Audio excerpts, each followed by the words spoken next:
नमस्कार, मैं राजेश भारद्वाज आप सभी का क्लैट प्रेप के ऑनलाइन प्लेटफॉर्म पर हार्दिक स्वागत करता हूं। Hello everyone, welcome to CLAT prep.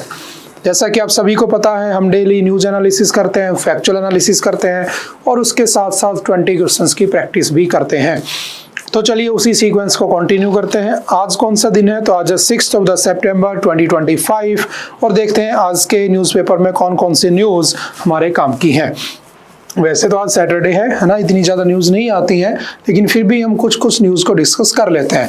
देखो, सबसे पहला है, आपने फ्रंट पेज पे इसको देखा होगा है ना, चाहे कोई भी न्यूज़पेपर आप पढ़ रहे हो। US has lost India, Russia to darkest China, Trump. अब ट्रंप साहब कह रहे हैं कि हमने किसको लॉस्ट कर दिया है? इंडिया और रशिया को। Looks like we have lost India and Russia to deepest, darkest China. May they have a long and prosperous future together. Basically इन्होंने उनका क्या कर दिया, अपनी तरफ से उनको बधाई दी है कि फ्यूचर के लिए तुम्हारा भविष्य क्या रहे, उज्जवल रहे, है ना। अब देखो, यहाँ से बहुत सारी बातें निकल के आ रही हैं। आप जानते हो ना, काफ़ी टाइम से आप पढ़ रहे हो। अगर ये वाली न्यूज़ आप नहीं जानते हो तो डेफिनेटली आपके पढ़ने का कोई फायदा नहीं है। साल भर से हम पढ़ते आ रहे हैं। एक है यूएसए और एक तरफ है ये तीन भाई RIC, तीन भाई, तीनों तबाही, तुम जानते हो इनको ना, रशिया, इंडिया और चाइना। और ये तीनों एक ग्रुपिंग करके बैठे हैं और यहाँ से इंडिया को बाहर निकालना था और इंडिया को बाहर निकाल कर किसकी तरफ लाना था? यूएसए की तरफ। लेकिन अगर आप हिस्ट्री देखते हो, अगर आप हिस्ट्री को देखते हो तो 1971 की वॉर कह लो, ठीक है, हमें न्यूक्लियर पावर्ड होना था कह लो, हर चीज़ में इस यूएसए ने हमारे ऊपर बैन लगाने की कोशिश की थी, हमारी हेल्प नहीं की थी, पाकिस्तान की हेल्प की थी। करता कौन था हेल्प? रशिया करता था। तो हम इनकी तरफ ही क्या रहे, अपना इंटरेस्ट शो करते रहे। तो इसने क्या किया, इसने कह दिया कि मैं तुम्हारे ऊपर क्या लगा दूंगा, टैरिफ लगा दूंगा। और आप भली बात ही जानते हो कि पूरे साल भर से टैरिफ वॉर चला आ रहा था। पहले चाइना को भी थ्रेट किया गया, चाइना पे 90 डेज का टाइम दे दिया, फिर अगेन 90 डेज का टाइम दे दिया, ठीक है। आपने देखा होगा कल जब मोदी जी वहाँ गए थे SCO की मीटिंग में ना, आपने पढ़ लिया था SCO, संघाई कोऑपरेशन ऑर्गेनाइजेशन। इसमें जब मोदी जी गए थे उसके बाद अभी आपने देखा एक तरफ शी जिनपिंग है, बगल में पुतिन है और इधर कौन है? Kim Jong.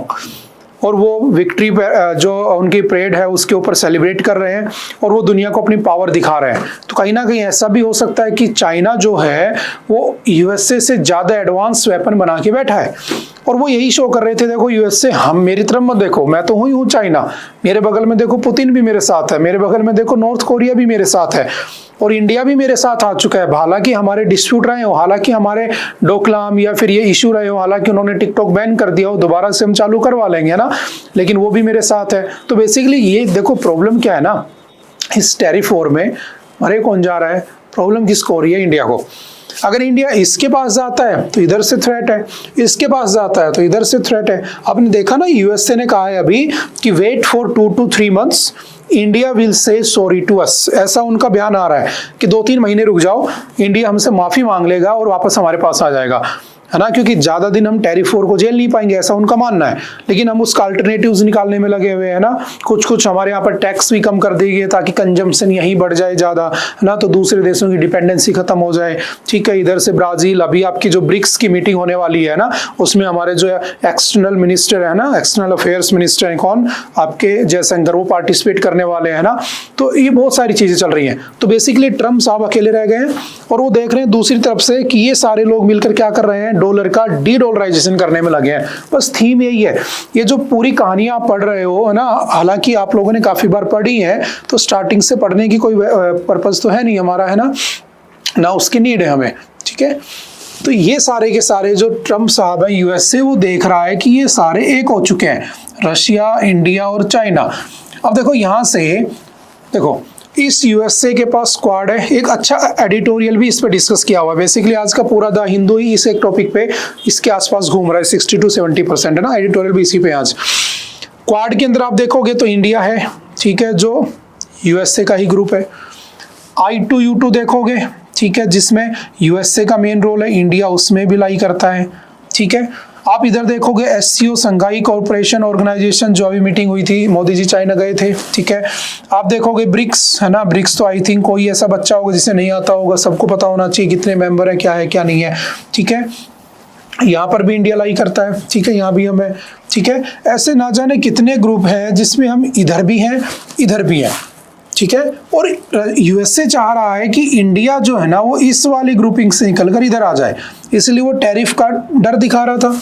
हमने उसके डर को काटा और हम इधर ही जाकर बैठ गए, ठीक है। बस वही न्यूज है, जस्ट कंटिन्यू हो रही है, जस्ट कंटिन्यू हो रही है। तो आप लोगों ने जितने भी हैंडआउट बना रखे हैं, जो भी आप लोगों ने कंटेंट लिखा है आज तक साल भर से, जस्ट उसमें इस 2 लाइन को ऐड ऑन कर लेना है और आगे बढ़ जाना है, ठीक है। उसके बाद भी अगर आपको पहले की बातें ध्यान नहीं है तो जस्ट आपको रिवाइज करने की नीड आ चुकी है, ठीक है। थोड़ा सा आगे बढ़ जाते हैं, इनको आगे भी डिस्कस किया हुआ है एडिटोरियल में, तो हम वहां पर थोड़ा और डिटेल एनालिसिस कर लेंगे, ठीक है। आ जाते हैं दूसरी न्यूज पर। What Rajasthan's coaching center bill says, why it matter। देखो हुआ क्या है, आपके राजस्थान में कोचिंग बिल आया, ठीक है, उसको अमेंड किया गया अभी, है ना। और देखो पहली बात तो नीड क्या है उसको लाने की, है ना। तो आपने देखा होगा जैसे कोटा हो गया बेसिकली ना, आपने सुना होगा कहीं ना कहीं एक हंसी मजाक की लाइन बन चुकी है कि कोटा जाने वाले, है ना, बहुत से बच्चे क्या कर लेते हैं, सुसाइड कर लेते हैं ना, बहुत बार ये न्यूज निकल के आती है। तो पेरेंट्स को भी डर रहता है कि यार हमारा बच्चा ऐसा ना कर ले। तो क्यों करता है बच्चा ऐसा, तो उसके पीछे बहुत सारे फैक्टर हैं। एक तो बच्चे के ऊपर इतना प्रेशर आ जाता है, इतना प्रेशर आ जाता है कि दिन में अगर हफ्ते में 7 दिन होते हैं तो 8 तो क्लास हो रही है उसकी, है ना। बेसिकली उसको कभी मॉक टेस्ट के लिए बुलाया जा रहा है, कभी किसके लिए बुलाया जा रहा है, कभी इतना परेशान किया जा रहा है। सुबह 6 बजे बच्चा लग रहा है, शाम को 10 बजे तक बच्चा पढ़ रहा है, उस स्ट्रेस में आ जाता है, घर वालों के ताने सुनता है कि इस बार अगर तू पास नहीं हुआ ना, 3 साल से लगा हुआ है, देख लेना हम तेरी हड्डियां तोड़ देंगे। बेचारा क्या करता है, लास्ट में गुस्से आगे सुसाइड कर लेता है, क्योंकि उस एज में मेंटल प्रेशर नहीं झेल पाता है, बड़े बड़े नहीं झेल पाते हैं वो, तो फिर भी बच्चा है। तो कोशिश की गई कि यार हम इस इंडस्ट्री को एक अच्छी तरीके से फ्रेम कर दें, ताकि ये जो सुसाइडल केस होते हैं, जो बच्चों पे प्रेशराइज किया जाता है, उनको वो सब खत्म हो। और बहुत सी जगह पर आपने देखा होगा बहुत सारे कोचिंग इंडस्ट्रीज मनमानी करते हैं ना, माफिया है ना। बेसिकली कोचिंग इंडस्ट्री में बहुत सारी माफिया, बड़े बड़े कोचिंग इंडस्ट्री के बड़े बड़े दिग्गजों ने तो कह भी रखा है ओपनली कि हम तो इस फील्ड के माफिया, हमारा कुछ नहीं हो सकता, है ना। आप जानते हो उन लोगों को, और ना बच्चा आ गया, एक बार फीस दे दी, उसके बाद बच्चे को समझ नहीं आ रहा तो बच्चा वापस जाना चाहता है, उनको फीस ही रिफंड नहीं करती है। गेट के ऊपर बड़े बड़े, है ना, भारी भारी बाउंसर्स खड़े कर देते हैं, वो आते बच्चे को पीट के भगा देते हैं, है ना।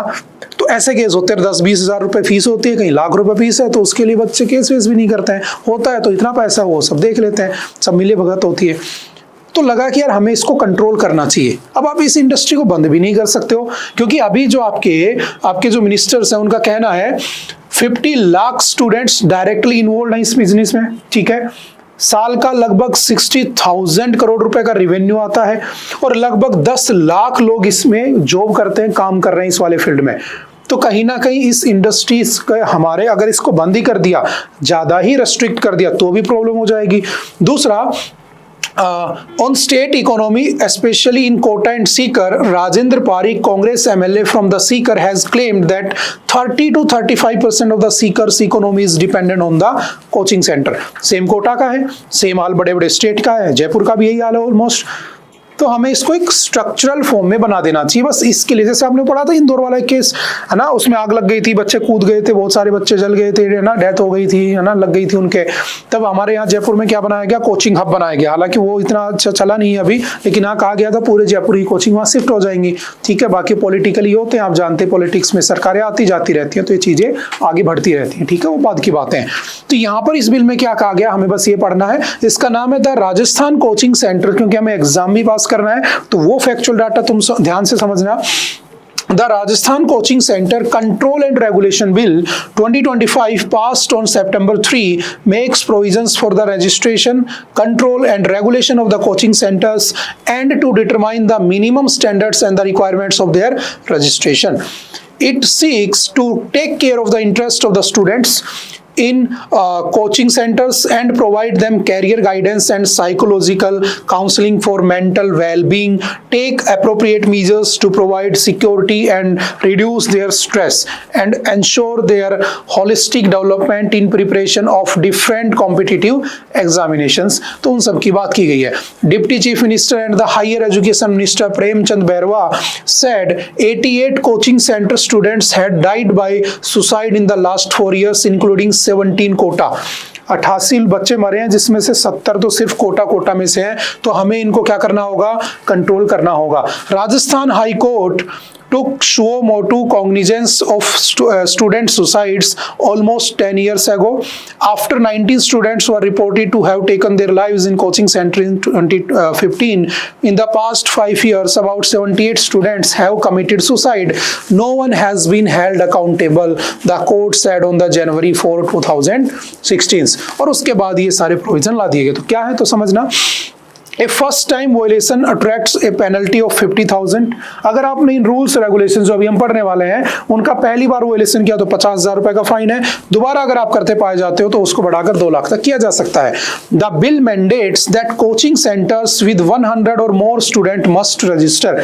जिसके पास भी 100 या 100 से ज्यादा बच्चे हैं उसे रजिस्टर कराना होगा। पहले इसमें 50 की स्ट्रेंथ थी, अब इसे बढ़ाकर 100 कर दी गई, ये भी ध्यान रखना। The bill mandates the appointment of psychological counselors, stress management sessions, and regular parent-student interaction along with helpline support। ये आपको करना होगा। याद रखना इसमें एज का कोई क्राइटेरिया नहीं है कि 15 साल से कम उम्र का बच्चा कोचिंग नहीं ले सकता है, ये सब कुछ नहीं है, ठीक है। वो एक स्टैंडर्ड जो इस क्राइटेरिया होता है वो उसमें अप्लीकेबल है, ऐसा रेस्ट्रिक्शंस इसमें नहीं रखी गई है। और क्या है देखो, The Rajasthan coaching centers passed by the Rajasthan Assembly on September 4, ठीक है, वही सब बातें लिखी हैं।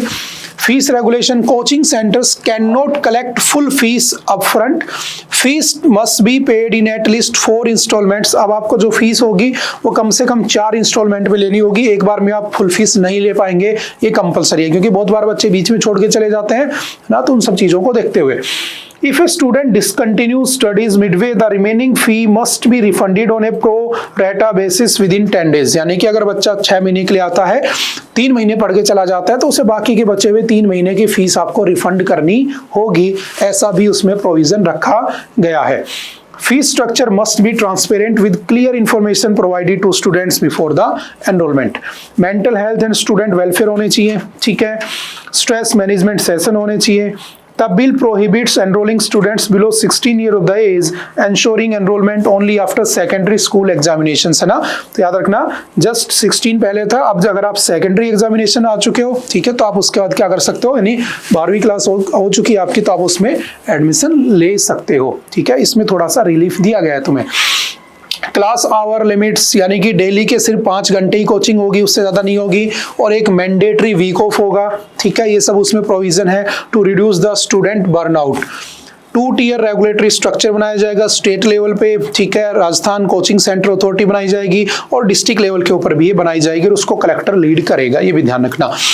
पेनल्टीज फॉर द वायलेशन, पहली बार 50,000, उसके बाद 2 लाख रुपए तक बढ़ जाएगा, ठीक है। Advertisement regulations, coaching centres are prohibited from making misleading claims और गारंटीइंग हाई रैंक्स और मार्क्स इन द एडवर्टाइजमेंट। आपने देखा होगा ना कि एक बच्चा, और वो सारे के सारे कोचिंग इंस्टीट्यूट में आपको नजर आ जाएगा, वो कहेगा AIR 1 मेरा है, वो कहेगा मेरा है, वो कहेगा मेरा है, एक्चुअल किसका है किसी को नहीं पता है। ऐसा नहीं होना चाहिए ना, मिसलीड नहीं कर सकते आप बच्चों को, ठीक है। तो इसके ऊपर भी कुछ रूल्स बनाए गए हैं। Coaching centres must meet minimum space requirements per student and provide specified infrastructure, proper infrastructure भी होना चाहिए। तो जस्ट कुछ बातें याद रखना। ऑब्जेक्टिव क्या है, the bill aims to curb the commercialisation of coaching institutes, reduce student stress and prevent suicides by creating a supportive environment for students preparing for competitive exams like NEET, JEE, UPSC, CSC and the CLAT. Mostly ये सब आपको NEET और JEE में देखने को मिलता है, suicidal case, ठीक है, क्योंकि बच्चों में स्ट्रेस बहुत आ जाता है। Need the legislation address the alarming rise in student suicide, वही सब बातें जो हमने पढ़ा था कहां पर, कोटा में, ठीक है, थोड़ा सा ध्यान रखना। Next, why Punjab keeps flooding, क्यों पंजाब में बार बार बाढ़ आती रहती है। आपने देखा होगा लास्ट टाइम 1988 में बाढ़ आई थी, पूरा पंजाब जलमग्न हो गया था, अब फिर हो गया है। ऑलमोस्ट उसके 23 ऑल डिस्ट्रिक्ट जो है उसके चपेट में आ चुके हैं। इवन हरियाणा के अंदर भी बारिश ही ऐसी हो रही है, चलो यहाँ पर तो बारिश की वजह से है, पंजाब में बेसिकली रिवर्स फ्लो करती है, आप जानते हो, इसे पंजाब कहते हैं, 5 नदियों का देश है ना, पंजाब कहते हैं उसे।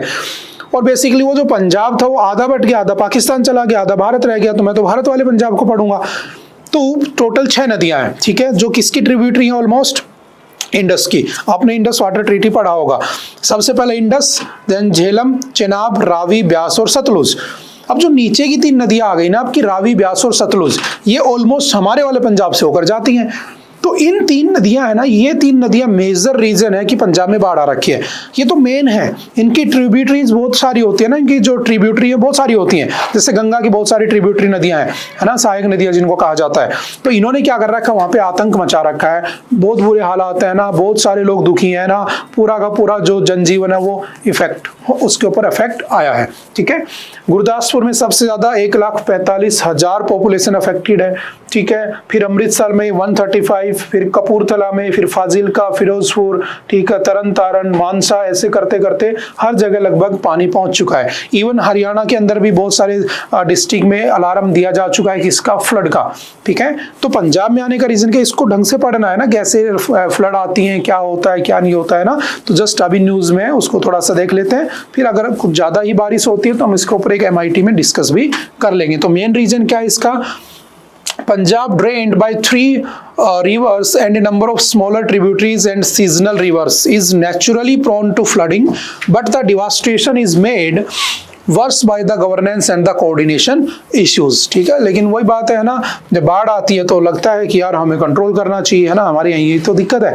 पूरे साल जब बारिश नहीं होती है तो कुछ नहीं होता है, जब बाढ़ आने लगती है तो मिनिस्टर भागते नजर आएंगे, कोई कह रहा है मैं 5 करोड़ रुपए दे रहा हूँ, कोई कह रहा है मैं 3 करोड़ रुपए दे रहा हूँ। कहाँ से दे रहे हैं, वही पैसा जो उनको पहले मिला था कि भाई ये काम करवाना है, वो तो करवाया नहीं गया, पैसा सारा रख लिया, जब मुसीबत आ गई तो थोड़ा सा निकाल के डाल दिया।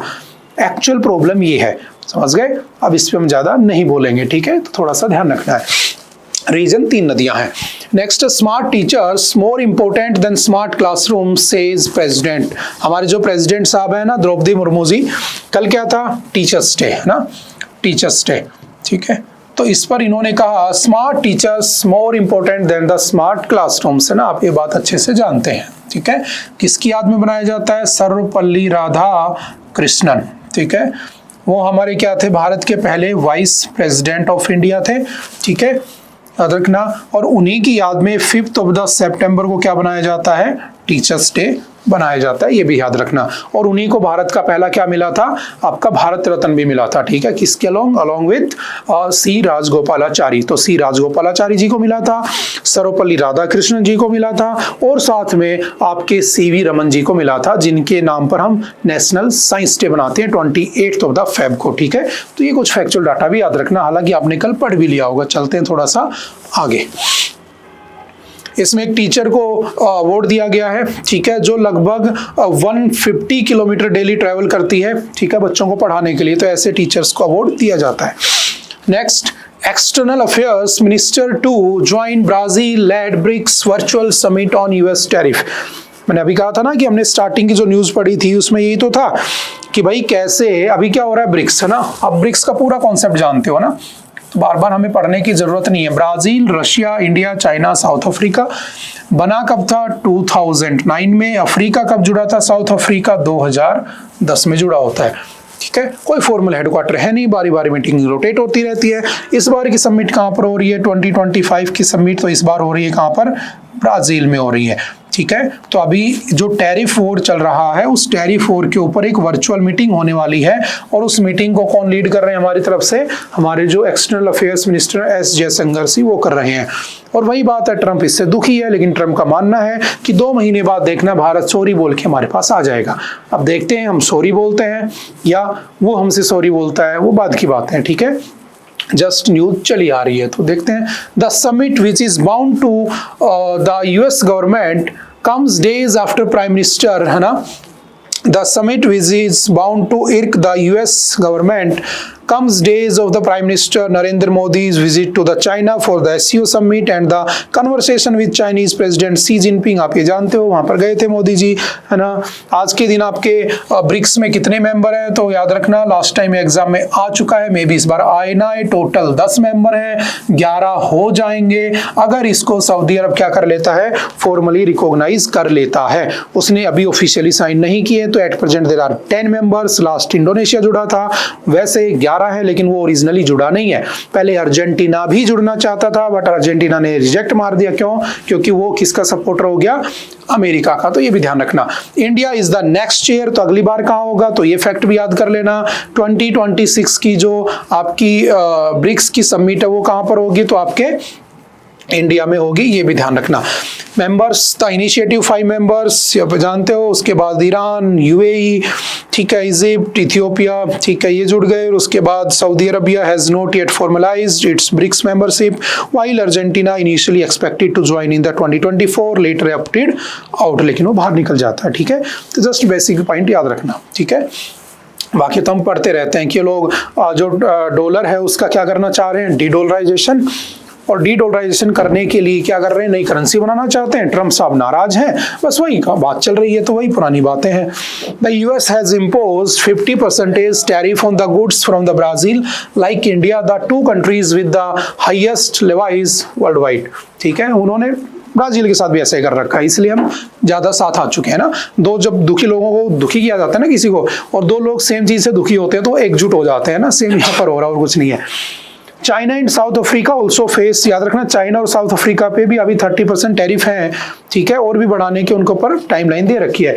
इंडोनेशिया के ऊपर 19% टैरिफ है, with a waiver for its most important agricultural exports such as palm oil, cocoa and the rubber, जो सबसे ज्यादा इंडोनेशिया से आता है।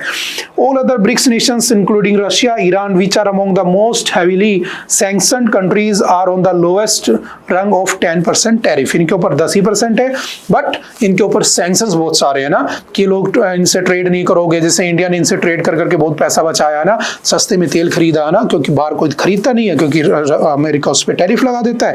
हमने कहा हमें फर्क नहीं पड़ता, हम तो खरीदेंगे, और हमने खरीद के बहुत सारा तेल इकट्ठा भी कर लिया। वो बाद की बात है कि इतना सस्ता आने के बाद भी सरकार महंगा देती है, वो अलग मैटर है, ठीक है। तुम जानते हो ऐसा क्यों होता है।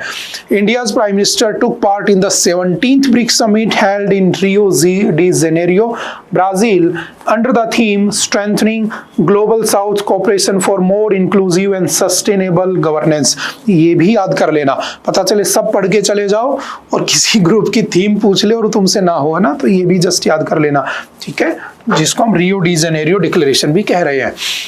Next, the chancellor universities need to be headed by distinguished academicians। देखो है क्या, मैंने कहा यूनिवर्सिटीज होती हैं, है ना, यूनिवर्सिटीज, मैंने कहा एक होती है सेंट्रल यूनिवर्सिटी, ठीक है, और एक होती है स्टेट यूनिवर्सिटी।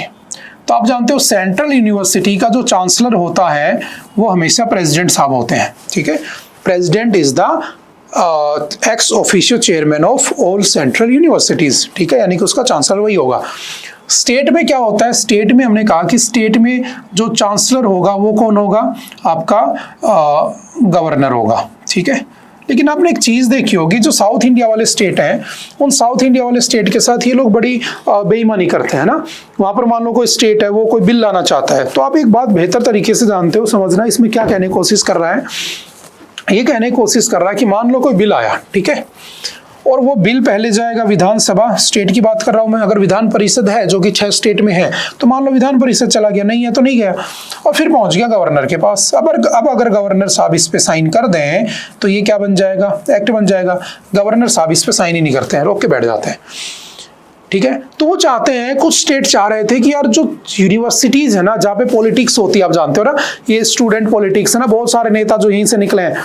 आजकल वो चीज नहीं है, पहले की पॉलिटिक्स बहुत अच्छी होती थी ना, कि सोशल इश्यूज उठाए जाते थे। आजकल पॉलिटिक्स क्या होती है पता है ना, जैसे मैं जयपुर में रह रहा हूँ, हालांकि मैं यूनिवर्सिटीज में नहीं जाता यहाँ पे, लेकिन जैसा मुझे पता चलता है ना, तुम अगर छात्र नेता हो ना, तो आप क्या कर रहे हो, आप एक लंबी सी गाड़ी ले रखी है आपने, थार फॉर्च्यूनर, है ना, आपके नाम की जयकारे लगाए जा रहे हैं, है ना, कहीं पर भी कुछ भी हो रहा है, आपको पता नहीं, कुछ भी वहां जाके हंगामा कर दिया, ठीक है, छात्र नेता है, पुलिस वाले मार रहे हैं, पीट रहे हो, पुलिस वालों को कर रहे हैं, है ना, पीट रहे हैं, ऐसा सब चल रहा है। तो ये नहीं होती है स्टूडेंट पॉलिटिक्स, है ना।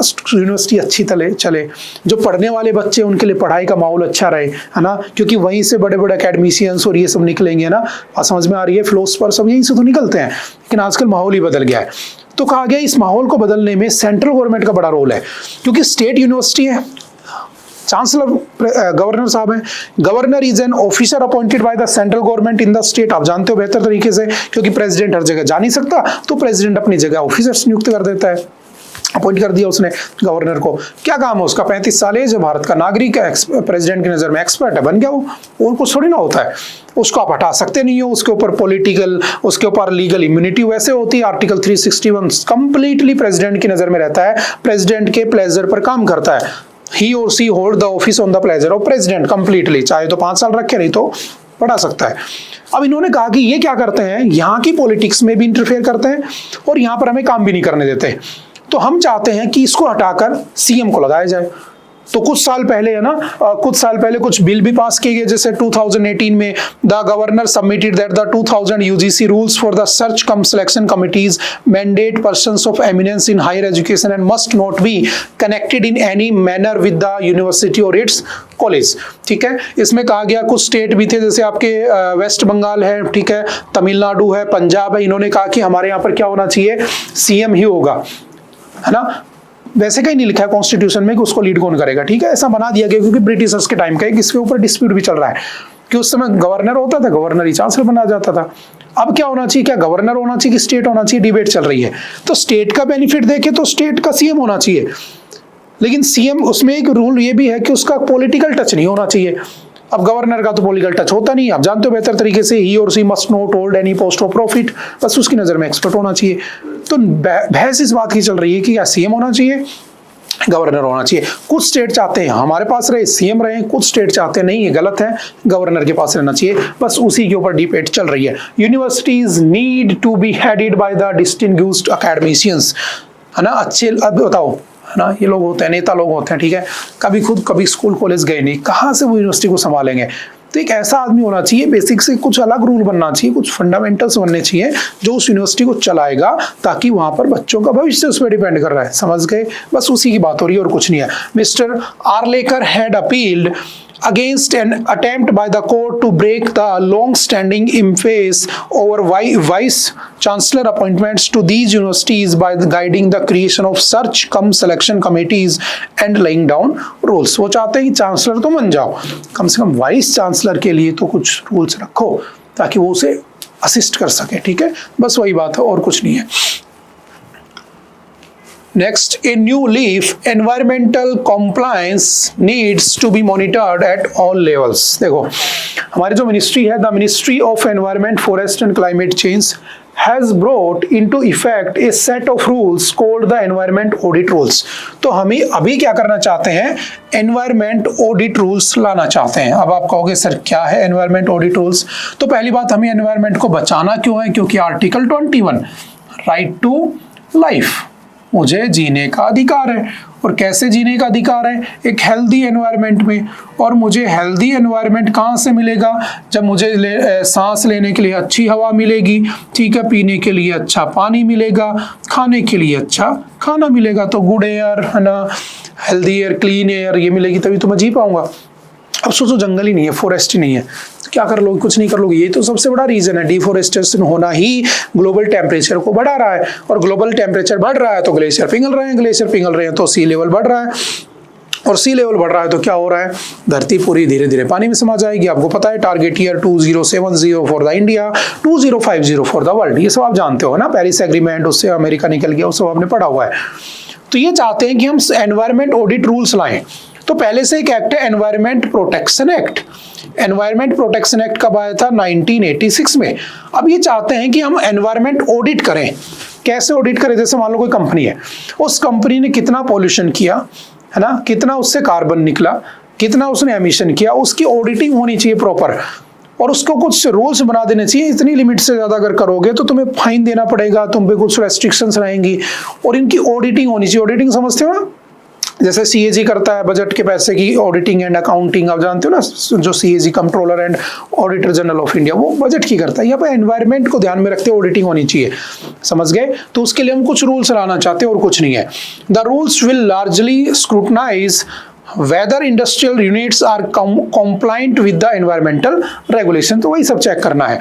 The overall framework for monitoring and the compliance within the existing environmental framework is presently supported by the central pollution control board, आप जानते हो सीपीसीबी, जिसका हेडक्वार्टर दिल्ली में है, the regional offices of the environment ministry and the state pollution control boards, pollution control committees, ठीक है। तो उसको बस कुछ नहीं करना, ऑडिट करना है। This schemes aim to bridge the man power and the infrastructure deficits faced by the regulatory authorities under the new rules. Private agency, चाहे प्राइवेट हो चाहे सरकारी हो, कंपनियों को ऑडिट किया जाएगा। ये कुछ रूल लाने की बात हो रही है और कुछ नहीं है, ठीक है। द CPCB क्या है, तो सेंट्रल पोल्यूशन कंट्रोल बोर्ड, याद रखना, डेफिनेटली आ सकता है एग्जाम में, ठीक है, बहुत बार न्यूज में रहता है। Is a statutory organisation which was constituted in September 1974 under the Water Prevention and Control of pollution act 1974। तो याद रखना 1974 के वाटर का पोल्यूशन एक्ट से 1974 में ये बनी थी। बट एक फैक्ट याद रखना, it was entrusted with the powers and the functions under the air prevention and control of pollution act 1981। ये बना था 1974 वाले वाटर एक्ट से, बट इसकी पावर्स कहां से डिराइव की गई हैं, तो एयर पोल्यूशन एक्ट से इसकी पावर डिराइव की गई है। ठीक है, जैसे आपका ईडी है ना, एनफोर्समेंट डायरेक्टरेट, ये बना था 1956 में, आपने पढ़ा हुआ है। पहले इसको एनफोर्समेंट यूनिट कहते थे, फिर धीरे धीरे उसका नाम एनफोर्समेंट डायरेक्टरेट कर दिया। लेकिन उसकी पावर कहां से दी गई है, तो उसकी दिल्ली पुलिस की जो एक्ट बना हुआ है 1946 वाला, उससे उसको क्या दी हुई है, पावर्स दी हुई है। तो सिमिलरली यहाँ पर याद रखना, ये बना था 1974 वाले एक्ट से, बट ये पावर कहां से डिराइव करता है, तो याद रखना 1981 वाले एक्ट से। छोटा सा पॉइंट याद रखना, ठीक है। फंक्शन क्या होते हैं, ठीक है, in the water prevention and control of pollution act 1974 and the air prevention and the control of pollution act 1981 to promote cleanliness of streams and wells in different areas of the states by prevention, control and abatement of the water pollution. Simple सा याद रखना, ठीक है। अच्छा है, ऐसे rules होने भी चाहिए। इंडिया स्ट्रेटेजिक ऑटोनॉमी इन ए मल्टीपोलर वर्ल्ड, ये भी एक अच्छा टॉपिक है ना। किसने लिखा है, शशि थरूर ने, आप जानते हो इनको, है ना। As global power shifts accelerate and traditional alliances fray, India finds itself navigating a delicate path between competing giants like USA and the China and Russia। देखो, जब इनिशियली आप बात करते हो ना, समझना इन्होंने क्या लिखा, मैं थीम समझा देता हूँ ना, पढ़ना बहुत अच्छा आर्टिकल है ना, बहुत सारे ग्रुप आप पढ़ोगे। इसमें क्वाड का भी जिक्र किया इन्होंने, इसमें इन्होंने I2U2 का भी जिक्र किया है, इसमें इन्होंने USSR का भी जिक्र किया है, इसमें इन्होंने USA का भी जिक्र किया है, और इसमें इंडिया कहाँ कहाँ पर लाई करता है उसका जिक्र किया है कि इंडिया कहाँ कहाँ कॉम्प्लायंस होकर बैठा है। तो जब हम वर्ल्ड वॉर सेकंड की बात करते हैं ना, समझना थीम क्या है। जब हम वर्ल्ड वॉर सेकंड की बात करते हैं, जो 1939 में चला और 1945 में खत्म हो गया। कौन सी ट्रीटी हुई थी, तो आप जानते हो, पेरिस पीस ट्रीटी, ठीक है।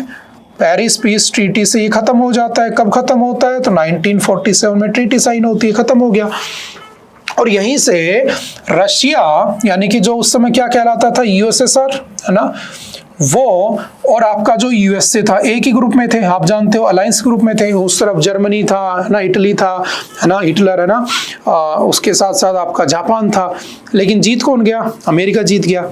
कैसे जीत गया, क्योंकि उसने न्यूक्लियर बम बना लिया था। किसने बनाया था, ओपनहाइमर ने, और किस पे डाल दिया, जापान पे डाल दिया। जापान ने सरेंडर कर दिया, ठीक है। उधर से हिटलर ने गोली मार ली, वो उसकी डेथ हो गई, पूरा ग्रुप सरेंडर कर देता है, अमेरिका जीत जाता है। वहीं से अमेरिका और USSR के बीच में एक लड़ाई छिड़ गई, जिसे हम कोल्ड वॉर कहते हैं। और इन दोनों के अंदर लड़ाई छिड़ गई कि यार हम दोनों अपना अपना जीता हुआ हिस्सा कैसे बांटेंगे, इस बात पर लड़ाई छिड़ गई। कुछ उनके सोशलिज्म और कैपिटलिज्म के भी रीजन थे ना, वो पब्लिक वेलफेयर के लिए काम करता था, वो कैपिटलिज्म के लिए काम करता, दोनों अलग हो गए, दुश्मन बन गए। और जब दुश्मन बन गए तो दोनों के बीच में क्या हुआ, एक लड़ाई स्टार्ट हो गई, जिसे हमने क्या कहा, जिसे हमने कहा कोल्ड वॉर। कोल्ड वॉर आगे जाकर क्या हुआ, उसका USA और USSR के बीच में चल रही थी, आप जानते हो। आगे चल के USSR का 1991 में डिसइंटीग्रेशन हो गया। एक बन गया आप सभी का फेवरेट रशिया, है ना, कल परसों आए थे पुतिन जी। एक कौन बन गया, आपका यूरोपियन यूनियन, हो गया डिवाइड। ये लगभग आज 27 कंट्रीज का ग्रुप है। ब्रिटेन इससे एग्जिट कर चुका है 2020 में। अब ये USA ने एक ग्रुप बनाया था इसे काउंटर करने के लिए, नेटो, वो भी इसमें जिक्र किया गया है। तो नेटो की ग्रुपिंग सिर्फ इसलिए हुई थी ताकि USSR को काउंटर किया जा सके। USSR का ही जब डिसइंटीग्रेशन हो गया, जब रशिया अलग हो चुका है, तो रशिया का ये कंसर्न है कि भाई जब मैं ही नहीं रहा तो तुम क्यों बढ़ा रहे हो अपने आप को। तो यूक्रेन बोला मैं तो इसमें चला जाऊंगा, रशिया बोला ऐसे कैसे चला जाएगा, मैं वापस से छीन लूंगा तुझे। इस बात की लड़ाई हो रही है इनके बीच में। तो आप देखोगे तो दुनिया में पोलराइजेशन हो रहा है। USA एक तरफ जा रहा है, ये सब एक तरफ जा रहे हैं, RIC एक तरफ हो गया, अमेरिका अकेला रह गया, टैरिफ ये सब चल रहा है।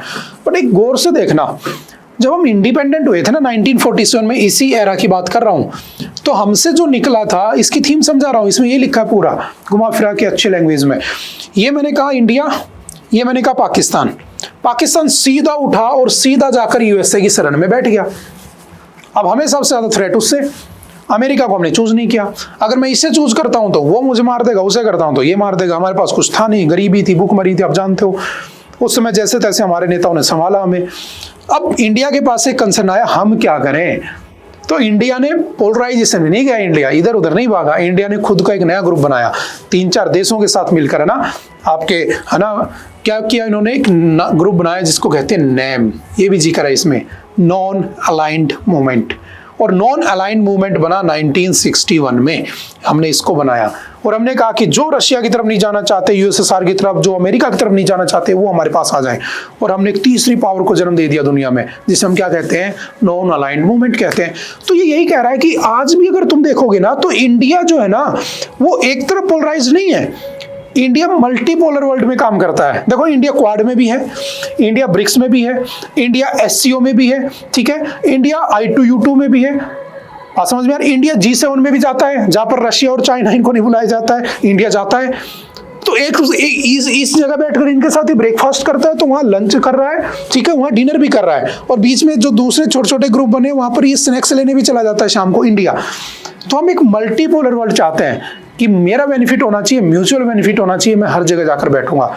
तो आज इंडिया उसी स्टेट में है, समझ गए? बस इसने यही डिस्कस किया और कुछ भी डिस्कस नहीं किया, सारी की सारी बातें वही हैं। इसने क्वाड के बारे में बताया, इसमें इसने I2U2 के बारे में बताया, जैसे आपने पढ़ा होगा ना, क्वाड, है ना, 4 है उसमें, इंडिया है, यूएसए है, ऑस्ट्रेलिया है, जापान है, इंडिया यहाँ भी है। और याद रखना, क्वाड तो इस बार 2025 की समिट शायद ही हो, क्योंकि इस बार इंडिया में होनी है। लास्ट ईयर मोदी जी गए थे बाइडेन के पास, इस बार मुझे नहीं लगता ट्रम्प साहब आएंगे इधर, क्योंकि जिस हिसाब के हमारे रिश्ते चल रहे हैं ना, डेफिनेटली क्वाड जो है उसको उठाकर साइड में दफन कर दिया जाएगा। उसका स्वर्गवास हो सकता है कभी भी, अगर ट्रम्प नहीं आया तो, समझ में आ रही है? तो वो ग्रुप ही खत्म किया जा सकता है, क्योंकि उसका पर्पज ही नहीं सोल्व हो रहा है, ठीक है, क्योंकि हम छोड़कर जाए ना रशिया की तरफ भाग गए हैं। तो ये फैक्ट भी याद रखना। एक हमने I2U2 भी बनाया था, 2 I 2 U, एक इंडिया, एक आपका इजराइल, एक आपका यूएसए और एक आपका यूएई, क्योंकि उस समय इजराइल और हमास का कॉन्फ्लिक्ट चल रहा था। तो उन लोगों ने 2020 में, आपको याद होगा, अब्राहम अकॉर्ड किया था, है ना, कि हम आगे से क्या नहीं करेंगे, लड़ेंगे नहीं। तो हमने क्या किया, ग्रुपिंग कर ली, 2021 में नाम दिया I2U2, बस बना ही था, उसके बाद गायब है। तो हो सकता है क्वाड भी गायब हो जाए, है ना। तो ये सब फैक्ट याद रखना, समझ गए?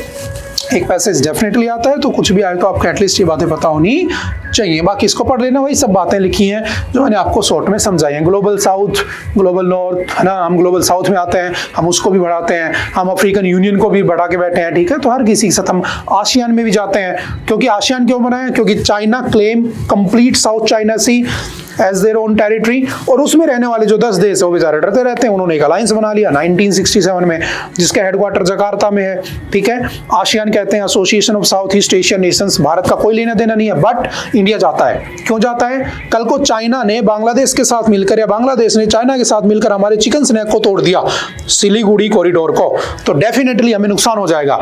तो हमारे उस नॉर्थ ईस्ट को बचाने कौन आएगा? ये वेस्ट वाले नहीं आएंगे, क्योंकि अभी नहीं आते, आप जानते इस बात को। रशिया को छोड़ दो, कोई नहीं आता है, सब कागजों में भाई है, समझ में आ रही है? तो हम नहीं चाहते कि कल को उनका भरोसा, उनका इंतजार करें, तो हम चाहते हैं ईस्ट वाले हमें बचाएं। तो हमने क्या किया, ईस्ट वाले जो आसियान, जो हमें चाइना से दुश्मनी करके, चाइना जिनका दुश्मन है, ग्रुपिंग बना के बैठे, इंडिया उसमें पार्टिसिपेट करने जाता है। मोदी जी गए थे अभी, और उसके लिए हमने एक पॉलिसी बना रखी है। क्या नाम है उसका? तो डेफिनेटली आप जानते होंगे, पहले आई थी लुक ईस्ट पॉलिसी, है ना, पीवी नरसिम्हा राव लाए थे 1991 में। उसमें हम कहते थे हम ईस्ट की तरफ देखेंगे, फिर मोदी जी बोले 2014 में बोले देखना नहीं है, एक्ट ईस्ट पॉलिसी। अब हम क्या करेंगे, इनके साथ ट्रेड करेंगे। आपने वो पढ़ा है, हमारे डिफेंस का एक्सपोर्ट कहाँ बढ़ा है? फिलीपींस, ब्रह्मोस खरीदी उनसे, उन्होंने हमसे, है ना। क्यों? क्योंकि चाइना से डर है उन्हें, तो बना रहे हो आपका फिलीपींस, ब्रुनेई, इंडोनेशिया, ये सब आसियान के तो ग्रुप है। India is not a part of ASEAN, but India participate करता है। India is not a part of G7, but India जाता है, चाहे उसे बुलाया जाता हो, चाहे खुद जाता हो, लेकिन जाता है, समझ रहे हो? तो कहीं ना कहीं हम क्या है, मल्टीपोलर वर्ल्ड बनाना चाहते हैं। अमेरिका, रशिया, ये क्या चाहते हैं? क्या 2 पोलर वर्ल्ड चाहते हैं, कि दुनिया आधी आधी बढ़ जाए। हम चाहते हैं सबका ट्रेड आपस में रहे, बस यही उसकी थीम है। Just read this article, very very important for you, ठीक है। वही सब लिखा है। From Nehru's non align movement, ठीक है, वही सब बातें लिखी हैं, ठीक है, कैसे कैसे हम आगे बढ़े, ठीक है। India does not reject the world, it reclaims its agency within it, strategic autonomy not about standing alone, it is about standing straight and standing tall, ठीक है। Moreover, in a world of cyber threats, artificial intelligence, warfare and the space competition, autonomy must extend beyond traditional domains। देखो हम ये नहीं चाहते, जैसे America वो कहता है मैं अकेला वो काफी हूँ, हम ऐसा नहीं चाहते, हम कहते हैं नहीं मैं अकेला काफी नहीं हूँ, लेकिन मैं हूँ जो हूँ और मैं सबको साथ मिलकर आगे लेके जाऊंगा, ये भारत की क्या है पॉलिसी है, ठीक है। बस वही सब डिस्कस किया है इसमें, और कुछ नहीं है। ओके, आई थिंक आपको आज के लिए इतना ही था। आई होप कि आपको बातें समझ में आई होंगी। फिर भी अगर किसी तरह का कोई डाउट है किसी भी टॉपिक में तो आप डायरेक्ट आकर मिल सकते हैं, पूछ सकते हैं, अपने सारे डाउट क्लियर कर सकते हैं। ओके, बाय बाय, मिलते दोबारा से किसी नेक्स्ट लेक्चर में। Okay, bye bye, thank you, have a nice day.